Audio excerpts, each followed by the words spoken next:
Joining me now is author, award-winning independent journalist and CBR Chair of Politics, Censorship and Free Speech at the University of Austin, Michael Shellenberger.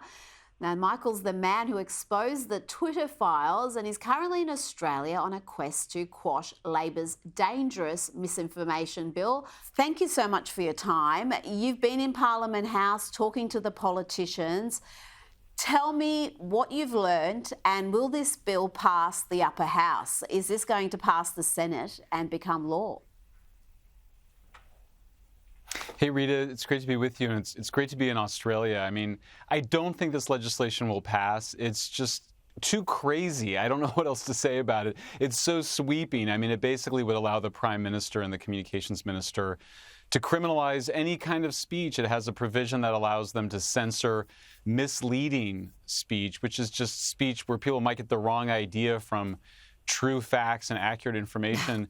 I think people forget that we have this wonderful solution to misinformation already. It's called freedom of speech. It's called correcting misinformation. And as you know, in our conversations in the past on everything from climate change to crime, the media itself and the government itself are the main purveyors of misinformation. We saw it on COVID origins, on the COVID vaccine. So the solution to misinformation is to correct the information. Censorship is never about the truth. It's always about power and control. And that's clearly what this government feels like it needs. It feels like it needs to exercise control over the people. I think people see that it's a sinister approach. The senators that we talk to, including the crossbenchers, the unaffiliated senators, we're adamant that this is not something that the Australian people want, and it appears as though the Australian people themselves have now weighed in with a significant number of negative comments to the Senate. Now, amongst those crossbenchers, did you get a commitment from them that they won't vote for this bill? Well, it's certainly, at least from David Van, who we met with, Senator Van, absolutely committed and agreed to take a selfie with me to affirm that. And he said he had heard from a lot of his constituents on X, formerly Twitter, objecting to this. I mean, universally, senators said that this had really triggered a firestorm of opposition and concern from ordinary folks in Australia.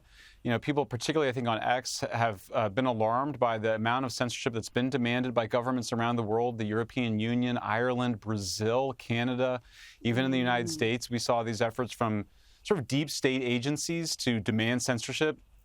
I think that this has kind of made people more aware of the threat and more, more resistant and much more active in opposing it. Now, your reporting on this bill has brought the legislation to the attention of people around the world, many Americans, including the world's richest man, Elon Musk. What has been the reaction in America to what's happening here? I've seen it described as Soviet-style assault on free speech. Is that how they see this? And are we being perceived as a country that's lost its way when it comes to free speech? Yeah, I mean, absolutely. I mean, Americans love Australia. I mean, we certainly come here to visit as tourists. We have a real affection for the Australian people who come and visit us in the United States.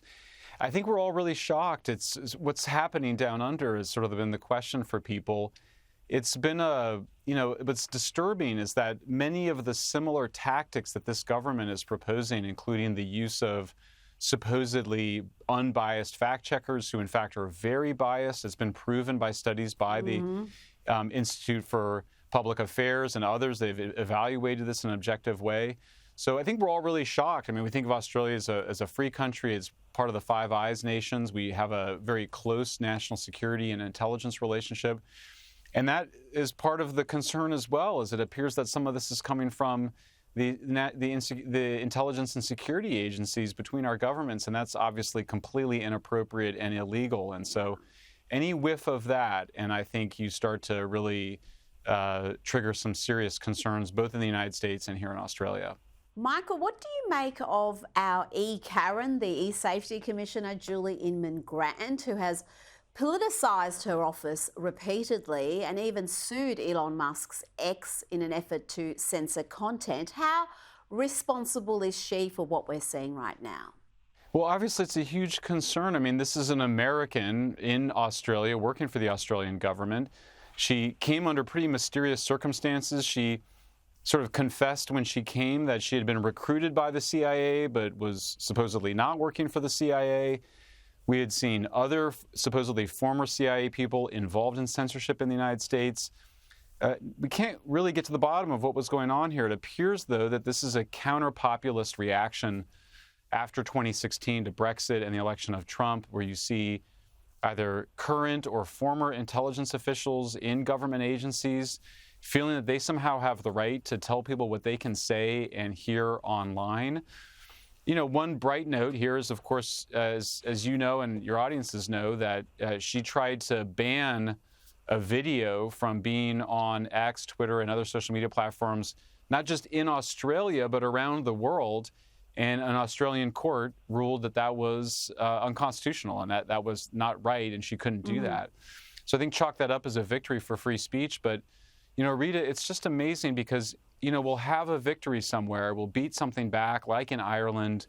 And like Terminator 2, it just keeps coming back and demanding more. The censorship industrial complex just keeps demanding more and more control over the discourse. It's as though there's sort of a dark force behind these characters that's just insisting that there be this level of government control over speech. You know, it's just, there's nothing like it. There's never been anything like it in the history of the internet. It's really reminiscent more of the Inquisition or the government reaction to the printing press than it is to anything that we can remember in recent history. And as you've demonstrated, it was so dangerous at a really crucial period during the pandemic when voices were silenced, expert voices, leading infectious disease experts, and wrong decisions were made because of that. There was all sorts of harm that occurred across a number of countries, and particularly here in Australia, because of that. So to be going down this road and ignoring those lessons is even more shocking. I want to ask you about the government's move to ban social media for under 16s in this country. The platforms set to be under restrictions include Instagram, X, Facebook, TikTok, and now Snapchat has also been added to the list. Do you have any reservations about this kind of law?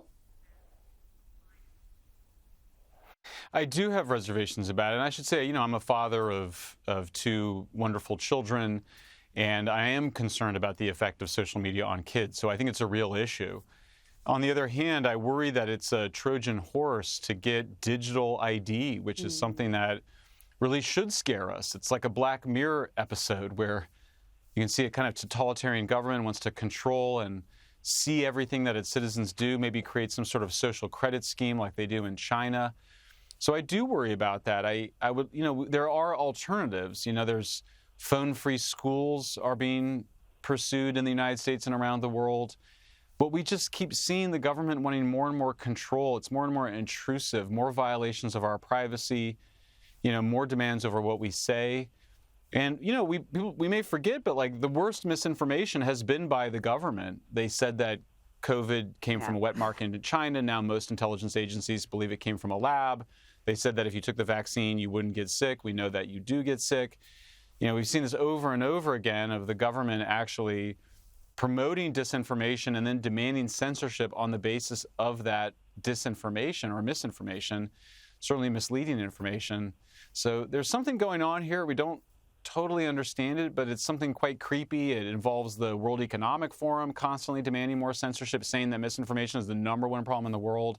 We see the United Nations supposedly going after misinformation. I mean, if there's any hope at all, it's just that we now have the world's richest man who's really created a free speech platform out of Twitter in the form of X, and President-elect Trump has made very strong commitment to restoring freedom of speech to the online world, you know, in part response to the fact that he was illegitimately deplatformed, even though he had not broken any of Twitter's rules. And of course, you know, not to get into the Hunter Biden laptop and so many other efforts that actually led Mark Zuckerberg, the owner of Meta and Facebook, to apologize a few months ago for him censoring the Hunter Biden laptop, for the censorship of COVID origins, for the censorship of the COVID vaccine.